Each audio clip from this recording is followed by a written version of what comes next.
Travaux dirigés sur les hydrocarbures. Exercice numéro 18. Trouve par le calcul la formule brute d'un alcane dont l'atomicité est 11. Trouve par le calcul la formule brute d'un alcane dont l'atomicité est 11. Trouve par le calcul la formule brute d'un alcane dont l'atomicité est 11.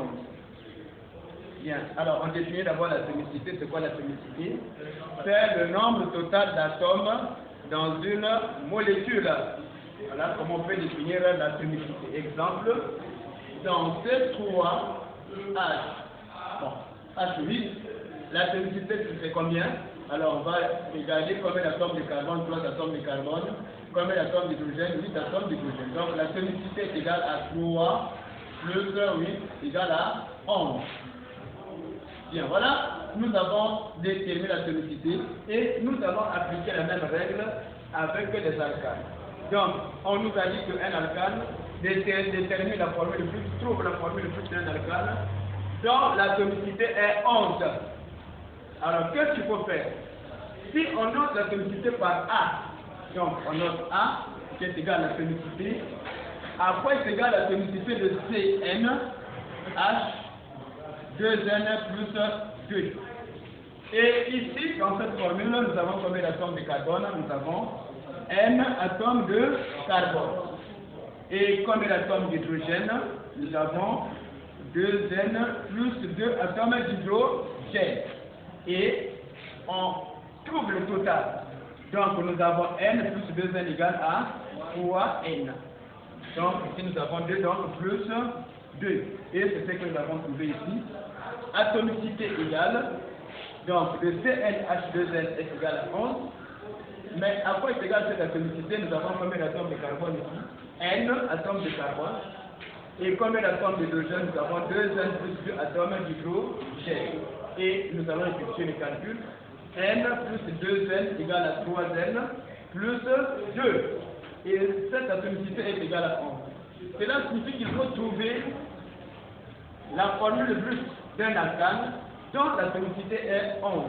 Mais comment trouver cette formule? Il faut calculer d'abord le nombre d'atomes de carbone. D'où, pour trouver le nombre d'atomes de carbone, qu'est-ce qu'on fait? Nous aurons maintenant 3N égale 11 moins 2, donc le 2 la passe au deuxième membre. Quand il change de membre, il change également de signe. Donc on aura 3N est égal à 11 moins 2.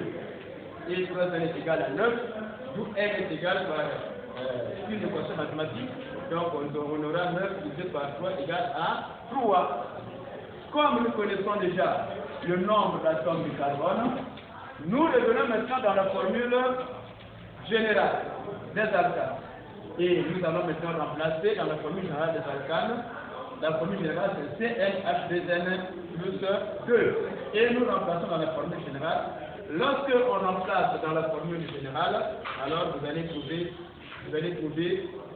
C3H, oui, voilà ici, donc on revient ici, on trouve C3H 2 fois 3 plus 2, donc on trouve C3H, oui. Et l'alcane c'est le propane. Et nous passons à l'exercice 19. 19 aussi, c'est pratiquement la même chose. Il s'agit de trouver la formule brute d'un alcane dont l'atomicité est 12. Comme nous avons effectué ici, là aussi c'est pratiquement la même chose. Donc, atomicité de CnH2n est égale à 12. CnH2n, pourquoi? Parce que c'est la formule générale des alcènes, dans le cas général. Alors, donc dans le cas général, l'atomicité des alcènes c'est 3N. Donc nous aurons N plus 2N égale à 3N. Et c'est égal à 12. Donc on aura 3N égale à 12. D'où N est égal à 12 divisé par 3 égale à 4. Et nous remplaçons également dans la formule générale des alcènes. Donc on aura C4, H2 fois 4. Et vous trouvez C4, H8. Et vous trouvez cet hydrocarbure, c'est le butène. Voilà comment on peut faire ce genre de calcul. Donc si vous avez la sollicité, alors pour définir la formule brute, voilà comment faut-il procéder. Exercice suivant. Donc, nous sommes à l'exercice numéro 20. Exercice numéro 20. Un hydrocarbure gazeux de masse volumique 1,95 g par litre dans le CNTP contient en masse carbone 81,81%, hydrogène 18,19%. Calcule sa masse moléculaire. D. La masse de carbone et d'hydrogène contenue dans cet hydrocarbure. C. La quantité de matière de carbone et d'hydrogène. D. Établir sa formule brute. On reprend. Exercice numéro 20. Un hydrocarbure gazeux de masse volumique 1,95 g par litre dans le CNTP contient en masse de points carbone 81,81%, hydrogène 18,19%. Calcule A. Sa masse moléculaire. B. La masse de carbone et d'hydrogène. C. La quantité de matière de carbone et d'hydrogène. D. Établir la formule brute. On reprend. Un hydrocarbure gazeux de masse volumique 1,95 g par litre dans le CNTP contient en masse. Point. Carbone 81,81%, hydrogène 18,19%. Calcul. 2 points. A. Sa masse molaire. B. La masse de carbone et d'hydrogène. C. La quantité de matière de carbone et d'hydrogène. D. Établir sa formule brute. Bien, qu'est-ce que nous connaissons dans l'exercice? Nous connaissons la masse volumique. Alors, la masse volumique, c'est en grammes par litre, pas par mol, en grammes par litre. Donc, nous connaissons la masse volumique égale à 1,95 g par litre. Nous connaissons le pourcentage de carbone dans l'hydrocarbure et nous connaissons également le pourcentage d'hydrogène dans l'hydrocarbure. Alors, la première question, il faut d'abord calculer la masse molaire. Mais par quelle formule nous allons calculer la masse molaire? C'est tout simplement à partir de celle de la masse volumique. Nous connaissons depuis la 5e que la masse volumique est égale à la masse molaire divisée par le volume molaire dans le CNTP. Et à partir de là, la masse molaire est égale à la masse volumique multipliée par le volume molaire. La masse molaire est égale, donc on aura 1,95 multiplié par 22,4 litres qui représente le volume molaire dans les conditions normales de température et de pression. Alors on trouve 43,68 grammes par mol. Et le plus souvent dans ce genre d'exercice, il faut arrondir, donc on trouve 44 grammes par mol. Donc la masse molaire est égale à 44 grammes par mol. Ensuite, calculons la masse du carbone et d'hydrogène. Masse de carbone et d'hydrogène.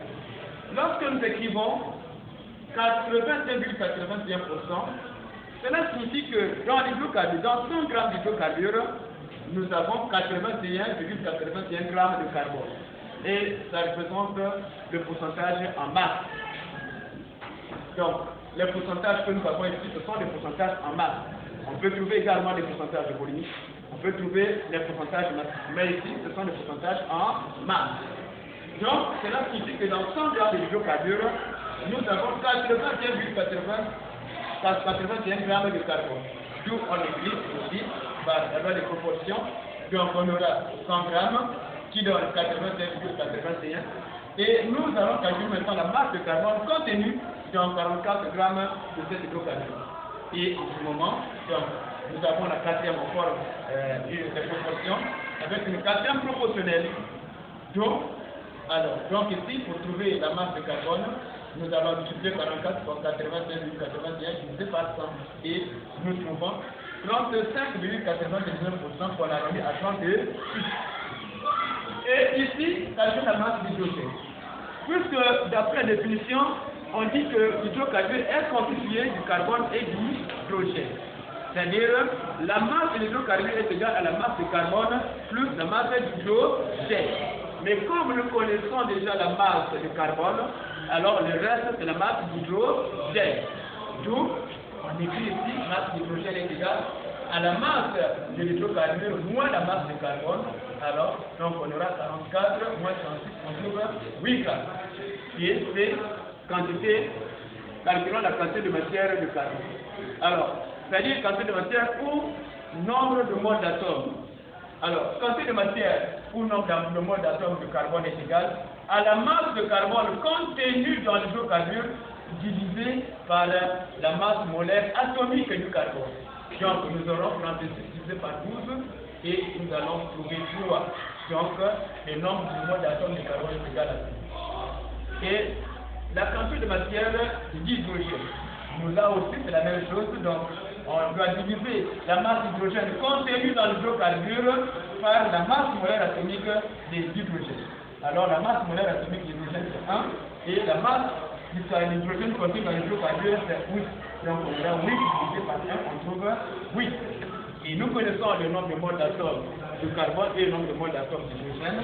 Donc, la formule brute est CNC plus HNH. Donc, on remplace N, c'est de 3, NH, on a 2, 8, donc c'est 3H, 8, qui représente le propane.